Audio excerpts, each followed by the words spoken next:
What's up, guys? Dan the Yankees fan is here, and the season is over. The New York Yankees finished with a 95-67 record, and we will be taking on the Houston Astros in the first round of the playoffs. So that's pretty interesting. Before we get into the playoffs, first we're going to look at the awards for the season. The MVP in the American League goes to Josh Donaldson, while the honor in the National League will go to Rizzo. Donaldson this year posted a .316 batting average with 44 home runs and 135 RBIs, while Anthony Rizzo posted a .267 average, 39 home runs, 126 RBIs. Both of them had very nice power numbers. Cy Young in the National League will go to Jake Arrieta. He had a 19-6 ERA 19 wins and 6 losses for the Chicago Cubs with a 2.39 ERA, 238 strikeouts. He was a beast this year. Well, our own Corey Kluber will get the Cy Young in the American League, a 19-5 record with a 3 ERA and 218 strikeouts. Batting title in the National League go to Matt Holliday. He had a .347 average. In the American League goes to Mike Trout with a .352. Reliever of the year in the National League go to Jonathan Papelbon of the Nationals, 56 saves, 1.52 ERA, 55 strikeouts.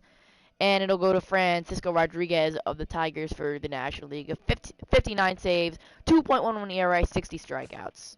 Rookie of the year, Tom Noonan in the American League of the Houston Astros, .279 average, 16 home runs, 58 RBIs, very productive numbers for rookie. And Kevin Wallace won the honor of the National League, .298 with 8 home runs, 45 RBIs for the Dodgers. Hank Aaron Award will go to Mike Trout. He 34 home runs, 109 RBI, and it'll go to Freddie Freeman of the National League. Gold Glove pitcher in the National League, Zach Greinke. Catcher Wilson Ramos. First base Freddie Freeman. Second base Dee Gordon. Third base Nolan Arenado. Shortstop Zach Kozar. Left field Marcell Ozuna. Center field Andrew McCutchen, and right field Jason Hayward. And in the American League, Zimmerman, Gold Glove pitcher. Brian McCann, catcher. Chris Carter, first base. Cano, second base. Machado, third base. Hardy, shortstop. JBJ, left field. Ellsbury, our own, in center field. And Josh Reddick in right field. A lot of Orioles. It must have been a good fielding team. Silver Slugger in the American League, DH Encarnacion. Catcher Yan Gomes. First baseman Miguel Cabrera. Second baseman Kipnis. Third baseman Donaldson. Shortstop Tulo. Outfield Trout, Dickerson, and Bautista. National League Silver Slugger pitcher goes to Madison Bumgarner. He's won every year since 2014, and probably for that 1.182 batting average with a home run and 6 RBIs. Silver Slugger pitcher. DH and catcher Buster Posey, another Giant. First base Rizzo, second base Wong, third base Carpenter, shortstop Seager, outfield Cespedes, Holiday, and AJ Pollock. Postseason MVP, not there yet, but you know it's going to be from our team. World Series MVP, not quite. And those are the awards for the season. Now, let's take a look at the playoffs. We can actually go here.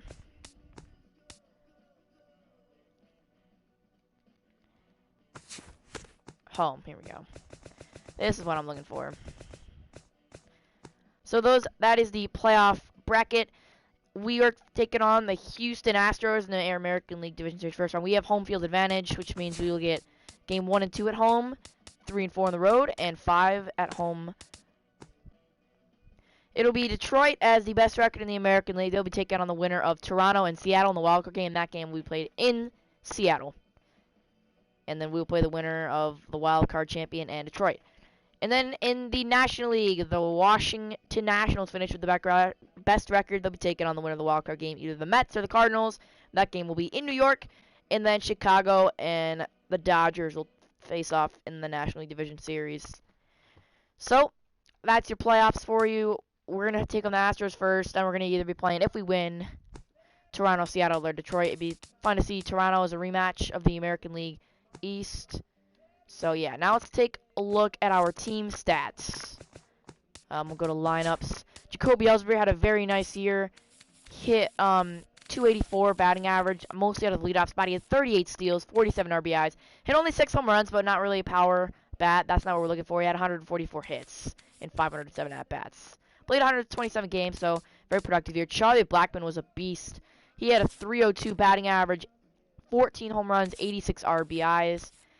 He had 186 hits, and including 40 steals, which led the team.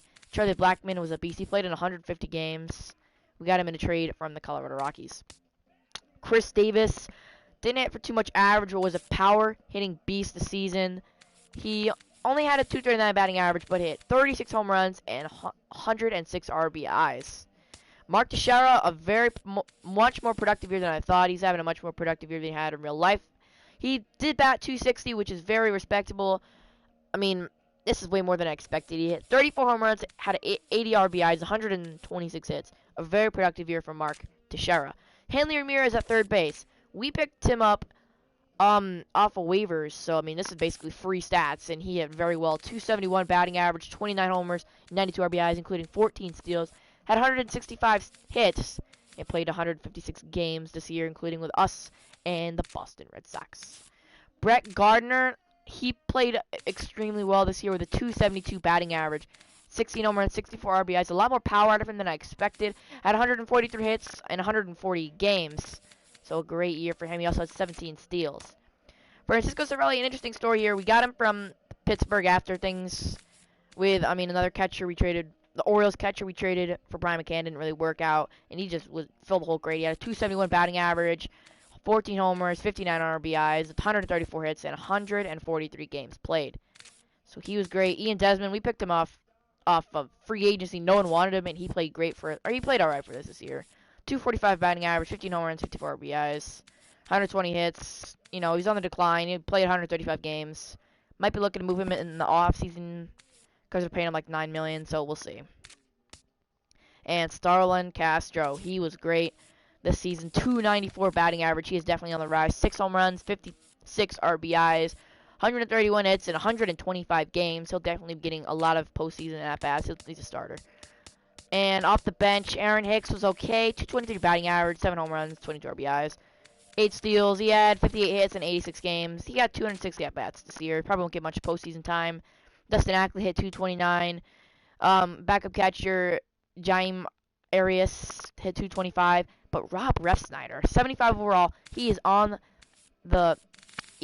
to improve a lot over the next couple years. He had 333. He had 93 at-bats this year in 39 games. He had 333, 2 homers, 7 RBIs, 31 hits. This guy was great, and he'll be getting some postseason at-bats for sure. So, that's your look at our offensive lineup. This is a major reason we were winning a bunch of games because our batting average combined was just out of this world. So let's take a look at the pitching rotation. Masahiro Tanaka. Tanaka posted a 3.79 ERA, pretty good, a 1.12 WHIP.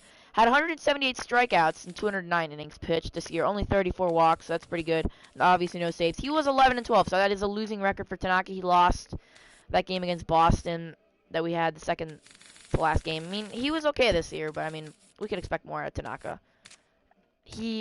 Kluber will be getting the game 1 start over Masahiro Tanaka, just because Corey Kluber was our Cy Young Award winner of the season. We got him from Cleveland in a trade, and this year he was amazing. A 3 ERA, 1.16 WHIP, 218 strikeouts, only 42 walks, and 231 innings pitched. He was 19-5, so he was great this year for our team. He's up to a 90 overall, so we're going to be looking to keep him around.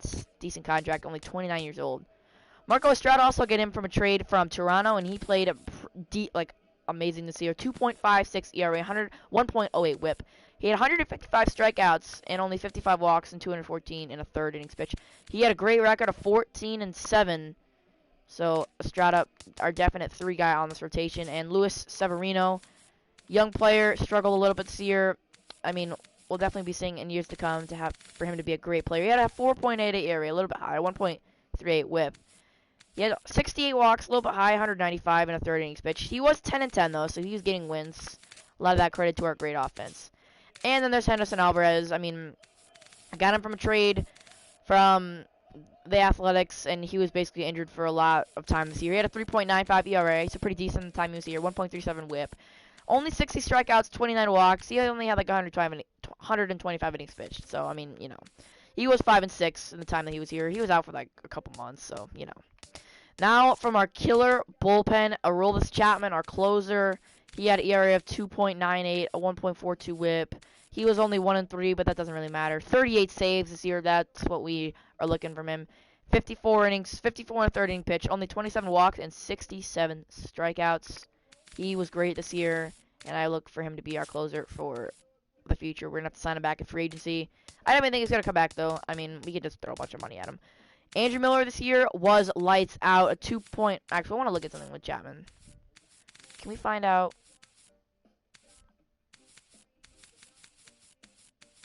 He had 7 blown saves. Chapman did. That's probably his most. So, you know. Yeah, it happens, but no blown saves in the postseason, that's for sure, Chapman. Andrew Miller, he's on the rise, and 90 overall now. He was lights out. 2.09 ERA, a 0.99 whip. 87 strikeouts, only 23 walks, and 64 and 2/3 innings pitched. 4 saves. That wasn't his job. He was 10-2 though. Got some wins out of the bullpen. And Dylan Betances up to a 93 overall. He is definitely on the rise. He was also lights out. A 1.98 ERA, 0.99 whip, and 72 and 2/3. He had 88 strikeouts, only 24 walks. 1 save this year. He was 1-2. And then there's Cecil. Yeah, okay. Yep, there's Cecil out of the bullpen. He was a guy that we didn't go to as much, but, I mean, he was definitely our 4th option out of the bullpen. A 2.43 ERA, 1.20 whip, and 59 and a third innings pitch, 62 strikeouts, and 24 walks. He had 2 saves and was a 5-5 record, so he was alright. And then we have Nova and Pineda. Pisano, too, but he's not going to get many innings in the postseason. He had a 3.46 ERA. His potential is also down. I don't really need... Yeah. Then there's Von Nova and Michael Pineda. Pineda was a starter. He's not in the rotation anymore. He had a 6 ERA this year, so that's probably why he's in the bullpen. He struggled. 6 ERA, 102 innings pitched, 20 walks, and 84 strikeouts. He was 4-8. I mean, he gave up a bunch of runs. 68 earned runs and 19 home runs for him. So, yeah, he struggled. That's why he's in the bullpen as a long reliever. Well, no, but he was pretty good out of the bullpen this year. 54 and a third innings pitched, only 9 walks, 38 strikeouts. A 1.82 ERA. And he was 3-2, so he was alright out of the bullpen. But these guys will be in the bullpen for the postseason. This is going to be the rotation we roll with. So, last thing to look at, the league leaders for the season. Batting average is led by Mike Trout. He was a batting champion. Hosmer, Donaldson, Cabrera, Dickerson, Cano, all those guys are in there. Hits, Eric Hosmer leading with 203. Also Donaldson, Tulo, Trout, a bunch of names. Leonard Martin led in walks, or at-bats by a lot, okay. Doubles came with 47 doubles. Lindor also had 46. He's up to a 90 overall. Trout, 45. Martin, 45. Kiermaier, 45. Triples, Leonard Martin, he had a pretty good year, batting 276. He had 13 triples. He also had 50 steals. Home runs, Encarnacion led with 44. Donaldson also had 44. Dickerson, 40. Cruz, 40. And Chris Davis down here tied for 7th with 36. RBIs, Donaldson destroyed that with 135. Runs, Tulo with 113. Donaldson, Encarnacion. This team, like, they're leading in runs, like, top 3 guys. This team was out of the playoff. I mean, they're the wild card team, yeah. Blue Jays, you better watch out because they have a great offense. I mean, if they win the wild card game, they have a great chance of passing those Tigers, and we might see them in the AL Championship. Stolen bases, J.R. Dyson and Jose Altuve. Leonard Martin round out that list. Blackman in 4th with 40. Walks, you see Bautista, Tulo, Encarnacion. You don't want to pitch to those guys. Slugging percentage, Trout destroyed him with 655. I'd imagine we'd also see... Oh, Mark Scherer up there. Where's Chris Davis? He's got to be here somewhere, right? Yeah, there he is. 465. On-base percentage, Trout destroyed. Wins, Corey Kluber led with 19. Losses, R.A. Dickey only had 4, so that's pretty good. Kluber only had 5. R.A. Dickey, man. Did he have a good year? Yeah, he had a pretty good year. For being 42, he's only 67 overall now. Rodriguez led it with 59 saves. ERA, Micro Estrada led in with a 2.56. Price, Smiley, Kluber also there. Home runs allowed, Rondon only allowed 13. Shutouts, Cole Hamel at 5. Strikeouts, Chris Sale led in. Corey Kluber also there. Complete games, Corey Kluber led in complete games. Innings pitched, yeah. Walks allowed, Tanaka was lights out. Not many walks. Pretty good whip for Estrada there. Pitching WAR, I don't even know what that is. Yeah, batting WAR. What is this? Batting average. Okay, yeah, so now we're back. So to the National League, Holiday led in batting average with a 347. Hits, A.J. Pollock, Matt Holliday, Dexter Fowler. Matt Holliday was beasting this year. He's only a 79, but he should be up. At-bats, Anthony Rendon had a lot of at-bats this year, I guess. Doubles, McCutchen, Crawford, Fowler. Triples, Polanco, Revere, Hayward. Homers, Cespedes had 41. He was a beast this year. Rizzo also up there. RBI, Rizzo led with 126. Runs, Chris Bryant, 107. Stolen bases, D. Gordon had 49, and Starlin Marte had 46. Billy Hamilton also up there with 46. Base on balls, they walked Rizzo a lot. I would walk up too. Slugging percentage, Matt Carpenter up there, along with Ozuna, Freddie Freeman. Anthony Rizzo down at 8th. On base percentage, Freddie Freeman and Matt Holliday top of that list. Wins, Jake Arrieta had 19, Kershaw 17, Joe Ross. Okay, he had 17, I guess, with the Nationals. Losses, Kyle Hendricks only had 4 with the Cubs, so that's pretty good. Saves, Papelbon and Familiar are tied with 56. ERA, Kershaw only a 1.89 ERA. That is beast. Home run allowed. Francisco Liriano only allowed 9 home runs. That's very impressive. Shutouts, Kershaw had 7 shutouts, and he led with 264 strikeouts. Fernandez also up there, 261. Complete games, Kershaw and Scherzer, 11-10. That's doesn't surprise me. Kershaw, Arrieta, Fernandez, these guys leading in inning pitches. You want them on the mound as more frequently as you can. Walks allowed, Max Scherzer. Wait, he's on the DL? 1 to 2 months. Oh man, Scherzer's gonna miss the playoffs. That stinks. Wow. Nationals, that's gonna stink. Your ace not out there, but he least amount of walks allowed in the National League. A whip, Kershaw, Scherzer. You've seen the same guy as McCarthy. Okay, he was a former Yankee. Pitching WAR. Okay, batting WAR, batting. Okay, so those are the league leaders. Our team. Yeah, okay. Yeah. So we have game 1 up against the Houston Astros coming up. It'll be Corey Kluber against Dallas Keuchel. Tanaka against Lance McCullers. I like our matchup there in game 2. Game 3 in Houston will be Estrada against Pfister, and then Severino against McHugh. Game 5, Anderson Alvarez against Mike Fiers. I mean, first game, Dallas Keuchel's gonna be a tough nut to crack. Yankees always struggle against him, but I mean, we have our pitching rotation is far superior, I believe, than the Astros, and you never know, we could always throw in Pineda if someone struggles. Yes, we will be playing every postseason game, so be on the lookout for those. Trying to sweep the Stros, get out of there quick, and advance to the playoffs. So, once again, that was your postseason bracket. I hope you enjoyed this video. End of 2016, the Yankees won the American League East. I hope you enjoyed. If you did, leave a like. Go check out Dan the Yankees Fan and subscribe to the channel. Thanks. Peace out.